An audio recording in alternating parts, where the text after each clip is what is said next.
Iya. Selamat siang, Sobat Cihos. Semoga dalam keadaan sehat selalu. Selamat siang juga untuk Dokter Eli. Selamat siang, Dok. Dokter, mungkin suaranya belum dinyalakan? Ya. Ya, sudah. Siang, Dok. Oke. Siang, Dok. Apa kabar, Dok? Sehat? Sehat. Iya. Terima kasih banyak ya, Dok, sudah mau berpartisipasi datang ke acara Health Talk kita pada siang hari ini tentang hepatitis nih, Dok. Ya. Oke. Tanpa berlama-lama nih, Dok, kita akan membahas tentang hepatitis. Kita pengen tahu apa sih itu hepatitis gitu ya, Dok. Cara mencegahnya gimana dan bagaimana cara mengobatinya jika ada seseorang yang sudah terdiagnosa hepatitis. Baik, Dok. Tentang hepatitis ini, Dok, apa sih itu sebenarnya penyakit hepatitis, Dok? Ya, oke. Jadi mengenai topik kita hari ini ya, Dok ya, tentang hepatitis. Jadi apa sih hepatitis itu? Jadi hepatitis itu sebenarnya adalah suatu penyakit atau kondisi di mana terjadi infeksi atau inflamasi pada jaringan hati atau liver kita. Gitu. Oke, baik, Dok. Penyebabnya itu apa aja ya, Dok? Nah, Ada berapa hepatitis ini dia secara garis besar itu penyebabnya kita bilang ada dua. Jadi yang bisa disebabkan karena virus yang biasa kita kenal selama ini, kemudian bisa juga non virus. Nah, kalau yang non virus itu bisa dia disebabkan karena misalnya penyakit autoimun, kemudian konsumsi alkohol yang berlebihan yang bertahun-tahun. Itu juga nanti di kemudian hari bisa menyebabkan namanya hepatitis. Kemudian penggunaan obat-obatan yang salah juga bisa.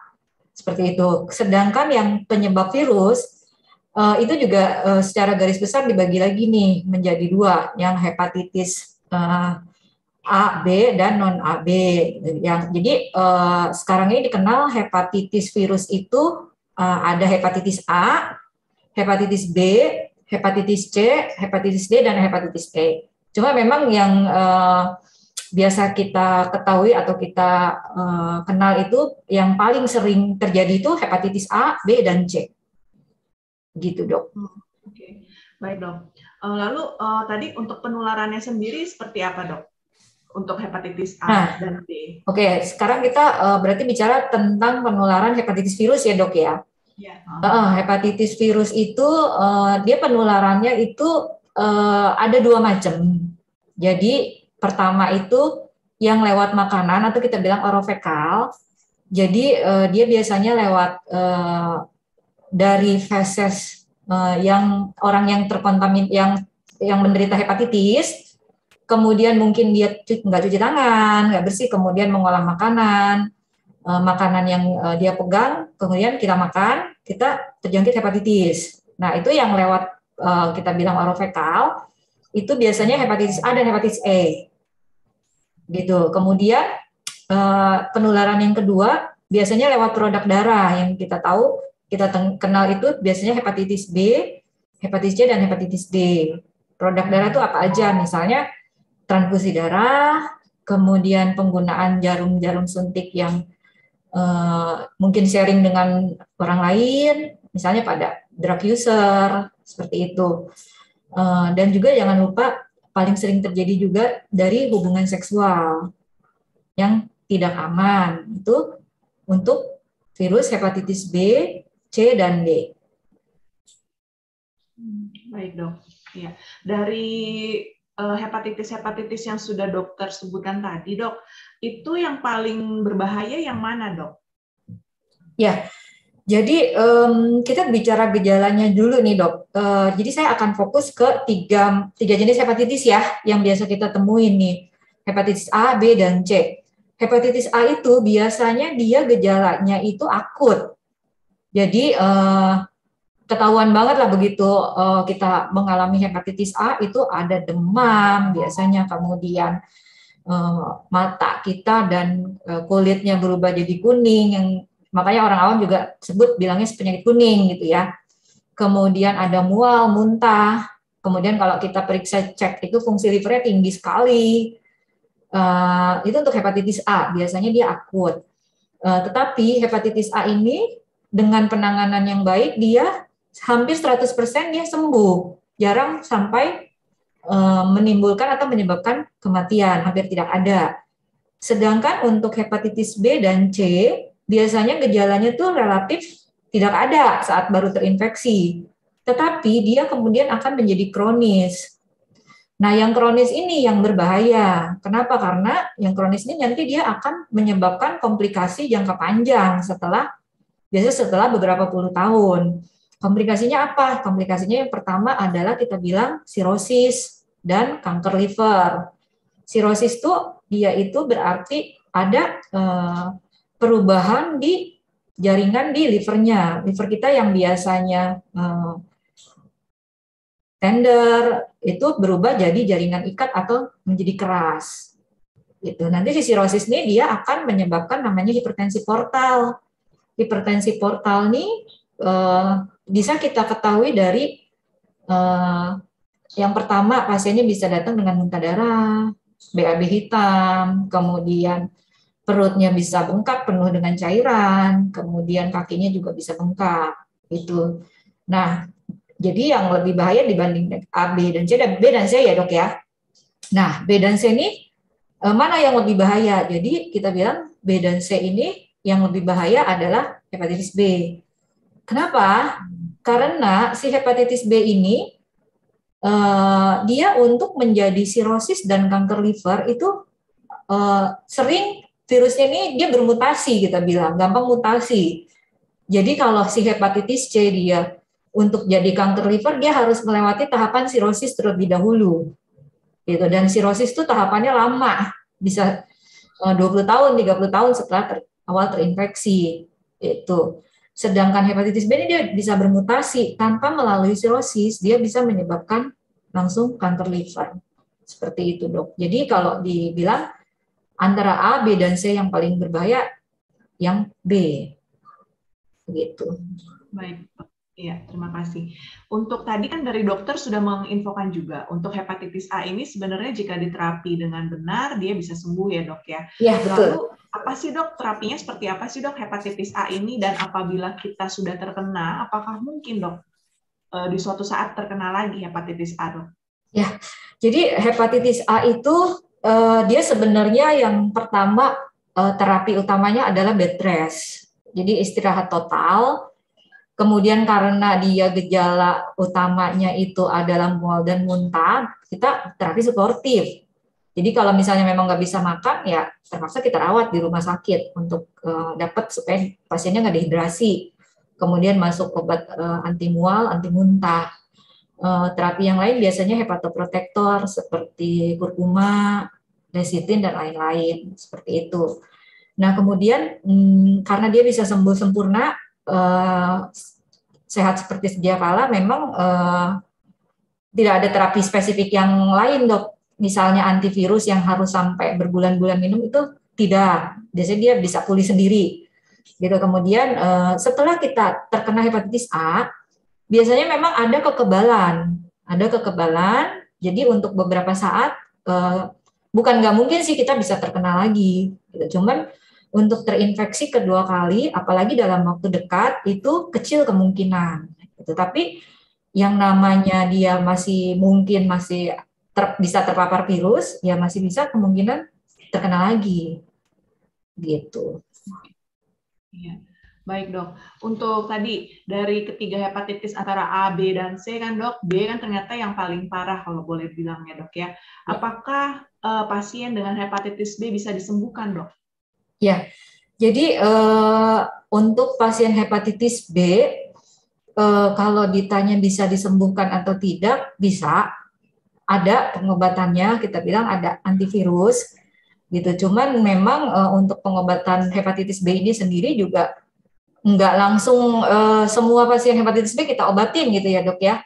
Jadi si hepatitis B ini dia ada fase-fasenya.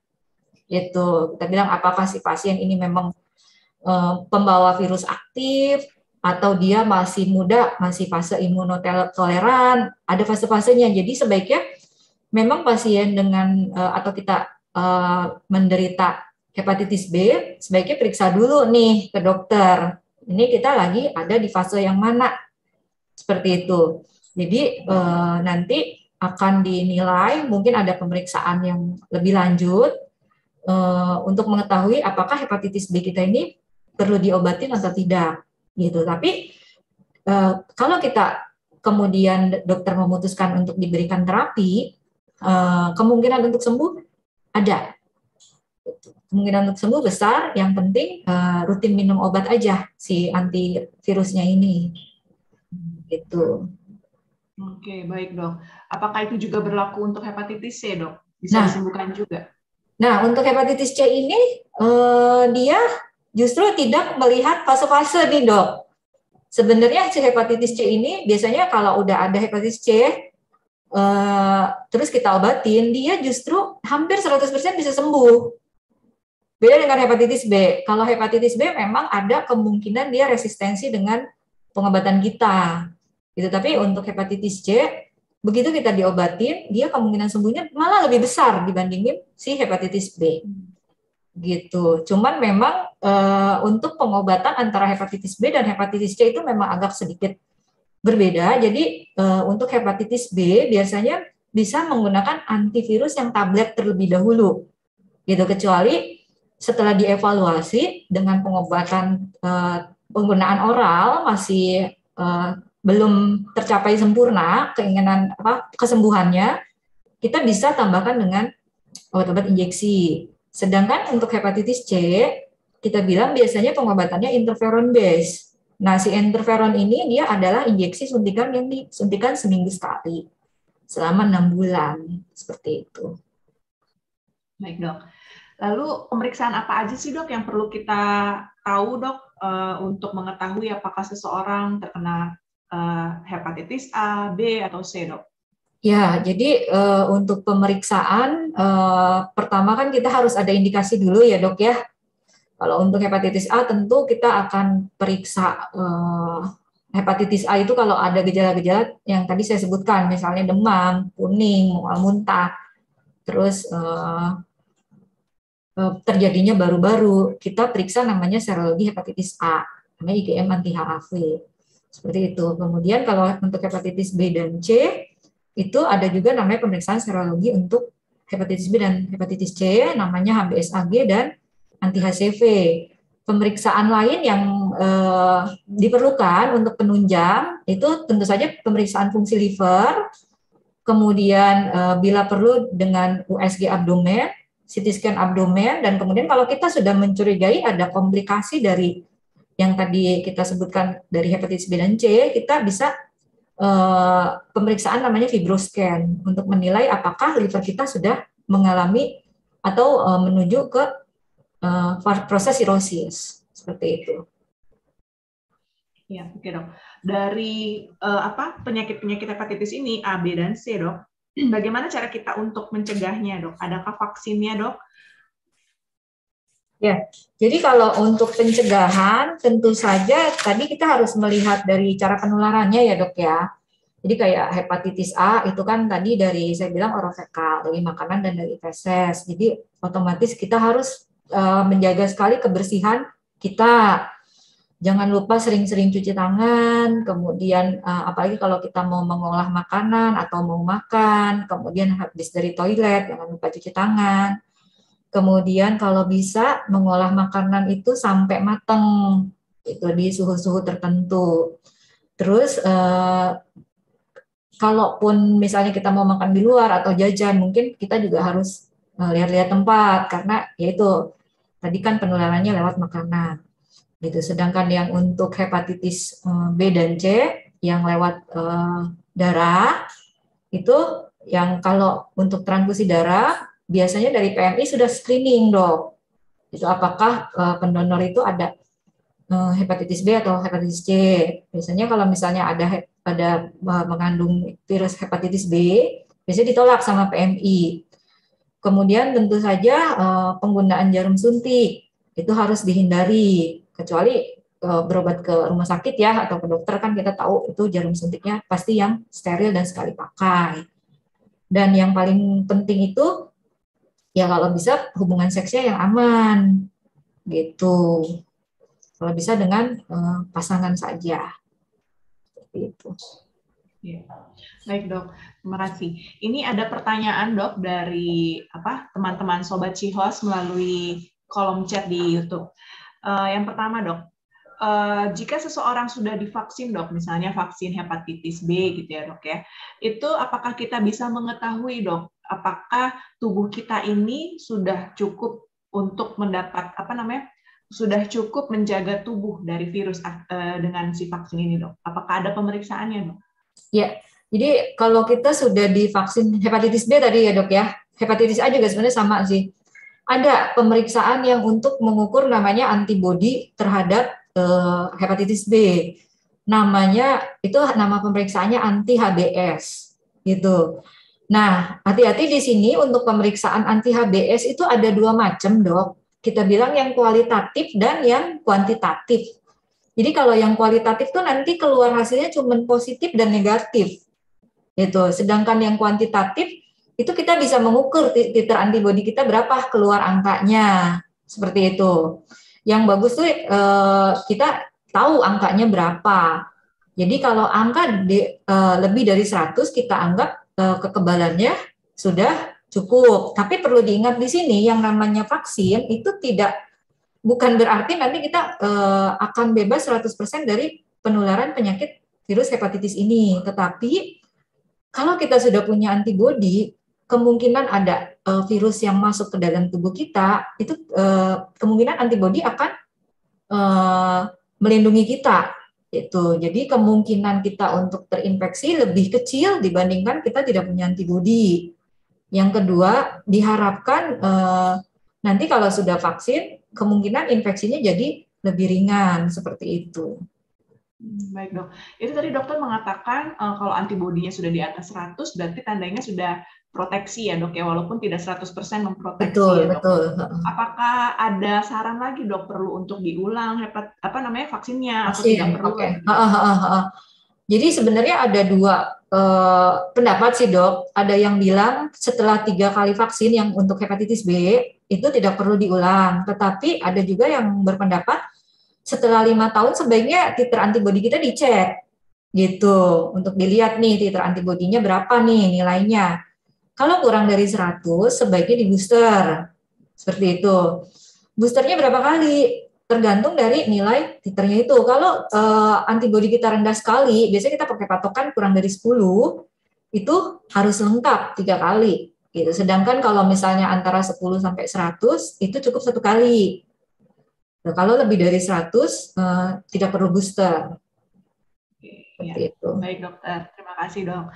Lalu ada lagi pertanyaan dari Sobat Cihos dengan NG Bagus Panutun dok. Hepatitis ini yang rentan tertular itu dari usia berapa ya dok? Ya, kalau hepatitis kita bicara yang penularan untuk hepatitis A memang banyak pada anak-anak dok. Karena anak-anak kan dia lebih rentan ya, banyak jajan, kemudian daya tahan tubuhnya juga lebih rendah, seperti itu. Hepatitis kalau pada orang dewasa hepatitis A juga ada, cuman ya nggak sebanyak biasanya pada anak-anak. Makanya kenapa vaksin-vaksin hepatitis A itu dia lebih ditujukan untuk anak-anak ya, gitu. Tapi kalau untuk orang dewasa biasanya enggak, gitu. Nah untuk hepatitis B dan C itu juga itu biasanya pada dewasa, biasanya ya. Tapi tidak menutup kemungkinan juga terjadi pada anak-anak. Biasanya hepatitis B dan C ini terjadi biasanya penularannya itu lewat ibu dari waktu hamil lewat plasenta. Seperti itu. Jadi sebenarnya hepatitis A, B, dan C bisa terjadi pada siapa saja, dok. Tidak ada rentang umur yang paling gampang terkena yang usia kelompok usia berapa gitu loh. Cuman memang yang untuk hepatitis A memang yang rentan memang anak-anak gitu. Baik dok, lalu ada lagi dari Sobat Cihos, Bapak Jahrudin Jampang dok, mau tanya, apakah konsumsi obat-obatan yang terus-menerus dalam jumlah banyak dapat menyebabkan hepatitis? Apalagi kebetulan beliau pasien HD yang konsumsi obat terus-menerus dok. Oh ya, oke. Kalau untuk konsumsi obat-obatan, biasanya kalau sesuai dengan anjuran dokter dan memang sudah direkomendasikan sama dokter, biasanya aman dok. Yang kita bilang yang harus kita perhatikan untuk konsumsi obat-obatan itu yang bisa menyebabkan toksik ke liver itu biasanya penggunaan paracetamol yang berlebihan. Tapi itu pun ada dosis maksimal per hari. Biasanya kita bilang maksimal per hari itu 4.000 miligram atau 4 gram itu sudah toksik ke liver. Seperti itu sih. Terus, nah di sini kalau untuk pasien HD, saya mau cerita sedikit, mungkin lebih rentan terkena hepatitis C, begitu karena kan tetap untuk pasien HD dia ada tusukan ya, ada tusukan, kemudian tetaplah ada komponen darah yang dikeluarkan dan kemudian ada sering menerima transfusi darah juga. Makanya kenapa pasien-pasien HD biasanya kita screening untuk hepatitis B dan hepatitis C tiap minimal 6 bulan sekali. Seperti itu. Tapi kalau untuk penggunaan obat-obatan, obat-obat rutin HD itu aman. Maaf dok, suaranya hilang dok. Ya, sudah terdengar ya dok, maaf. Oke. Ya. Ada pertanyaan dari Sobat Cihos dengan Ibu Leni Siregar mengatakan, izin bertanya dok, jika dalam suatu keluarga ada yang terkena hepatitis, itu untuk mencegah ke anggota keluarga yang lain seperti apa ya dok? Oke, ini kita nggak disebutin ya hepatitis apa ini? Nggak disebutin nih dok, ABC. Jadi kalau untuk hepatitis A yang tadi kayak saya sebutkan di awal dok, yang penting cuci tangan, kemudian persiapan makanannya itu yang penting dimasaknya dengan baiklah dengan suhu yang betul gitu ya. Kalau bisa jangan yang mentah-mentah gitu. Itu sih, itu satu. Terus kalau untuk hepatitis A memang sebaiknya kita tidak sharing alat makan dulu untuk sementara waktu gitu. Kemudian mungkin setelah pakai toilet, buang air kecil atau buang air besar sebaiknya disiram dengan desinfektan gitu. Nah, untuk hepatitis B dan C itu dia tidak semudah penularannya tidak semudah dengan hepatitis A. Jadi relatif aman di rumah, tidak perlu alat makan tersendiri, kemudian nggak perlu ya misalnya habis buang air harus pakai Wipol atau apa, tapi biasa aja kalau hepatitis B dan C tidak segampang hepatitis A penularannya begitu, karena dia dengan tindakan-tindakan tertentu yang berhubungan dengan darah. Gitu sih, Dok. Ya, baik dok. Lalu ada pertanyaan lagi dok dari Sobat Cihos, Asnah LS, Ibu Asnah. Siang dok, saya pernah baca ada istilah hepatitis B akut dan kronis dok. Mohon dijelaskan itu bedanya apa? Karena buat kami awam kayaknya sama aja. Ya, B akut sama kronis dok. Oke. Jadi gini, sebenarnya istilah akut dan kronis itu mengacu pada waktu ya dok ya. Jadi kita bilang hepatitis B akut itu berarti terjadinya waktunya belum 6 bulan gitu. Sebenarnya enggak semua pasien-pasien hepatitis B begitu terkena dia pasti jadi kronik. Kalau daya tahan tubuh kita bagus, mungkin kita udah punya antibodi, dalam waktu 6 bulan dia bisa dicek lagi bisa negatif gitu ya, bukan berarti harus menjadi kronik gitu. Kalau untuk hepatitis akut biasanya dia gejalanya memang lebih menonjol dibandingkan hepatitis kronik. Nah, untuk angka kejadian hepatitis B akut ini lebih kecil kejadiannya dibandingkan hepatitis B kronik. Jadi memang si hepatitis B ini biasanya dia perjalanannya normal-normal aja dok orangnya gitu setelah terinfeksi. Kita nggak tahu kalau kita terinfeksi hepatitis B. Gitu. Tahu-tahu pas dicek kok HbS anti kita positif. Begitu. Tapi memang dia bisa jadi akut, yaitu akut tuh berarti dia belum 6 bulan dan gejala-gejalanya kurang lebih sebenarnya sama dengan hepatitis yang lain. Jadi bisa kuning, tapi mungkin biasanya kuningnya tuh tidak separah kuning pasien-pasien hepatitis A. Kemudian fungsi liver mungkin yang lain SGPT juga bisa naik, kemudian mual muntah. Kalau kita periksa livernya juga bengkak, seperti itu. Jadi untuk akut dan kronik biasanya paling kita terminologinya itu cuman untuk di waktu sih. Lebih dari 6 bulan berarti kronik. Lebih dari 6 bulan infeksi hepatitis B kita cek masih menetap, berarti itu adalah kronik. Gitu. Baik dok. Lalu kalau misalnya nih dok, ada seseorang dari Bapak Henry Setiaji, ada seseorang dia MCU nih dok. MCU ternyata terdiagnosa terpapar virus hepatitis B dan belum pernah ada vaksin mungkin ya, tidak ada kekebalan dalam tubuhnya, jadi dia terkena virus. Sebaiknya apa ya dok penanganannya? Ya, itu tadi kalau untuk hepatitis B ini banyak sekali memang dok ditemukan di praktek kita sehari-hari ya. Jadi ya itu tadi karena perjalanan penyakit hepatitis B ini relatif dia tidak ada gejala, biasanya pas MCU baru ketahuan nih gitu kan ada hepatitis B. Pertama ya kita harus tahu dulu nih si pasien ini harus dia lagi berada di fase yang mana dari hepatitis B. Gitu nanti setelah tahu fasenya itu baru kita bisa memutuskan apakah pasien ini perlu mendapatkan obat antivirus atau tidak gitu. Jadi langkah selanjutnya adalah mungkin dari pemeriksaan HBsAg kita bilang yang biasa rutin diperiksa di MCU, ada beberapa pemeriksaan-pemeriksaan yang lain begitu seperti HBV-DNA, HBeAg dan lain-lain gitu. Jadi sebaiknya begitu tahu HBsAg kita positif, mungkin kita langsung lanjutkan konsultasi ke dokter internis. Seperti itu, dok. Yeni, ada pertanyaan lagi dok dari Ibu Yeni. Mau nanya, bagaimana mengatasi kalau misalnya ada ibu hamil dan ternyata HBsAg-nya positif dok? Ya. Dengan hepatitis B ya dok? Jadi kalau untuk ibu hamil yang HBsAg-nya positif, kita sarankan nanti di kehamilan dia 28 minggu, sebaiknya konsultasi ke dokter penyakit dalam atau ke dokter KGEH dok, gastroenterologi, karena disarankan untuk diberikan antivirus sampai dia melahirkan. Nah, tujuan antivirus ini dia untuk memperkecil penularan hepatitis B ke bayinya, gitu. Kemudian untuk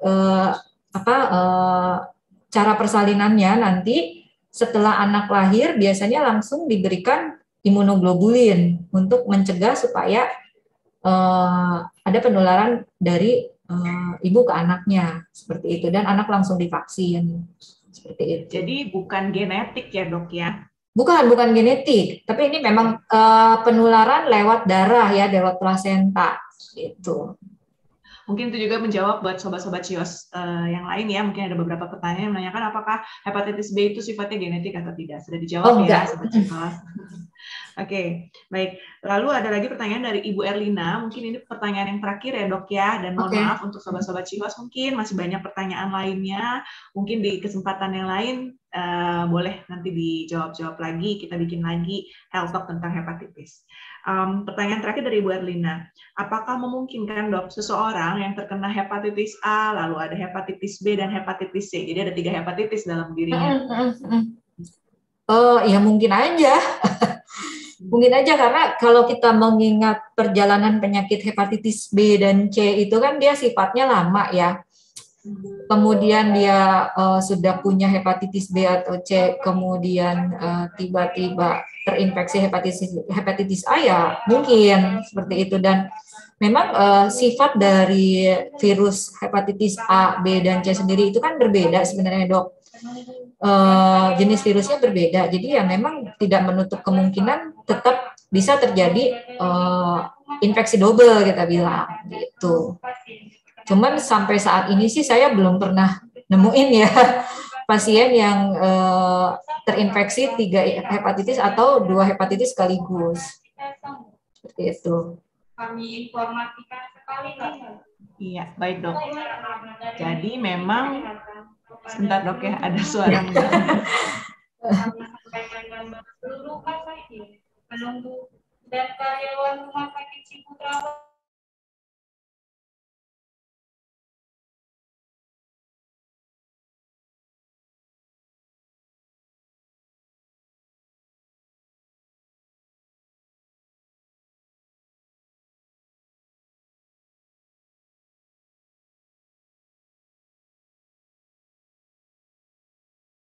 Iya, mohon maaf ada sedikit selingan dari ada suara.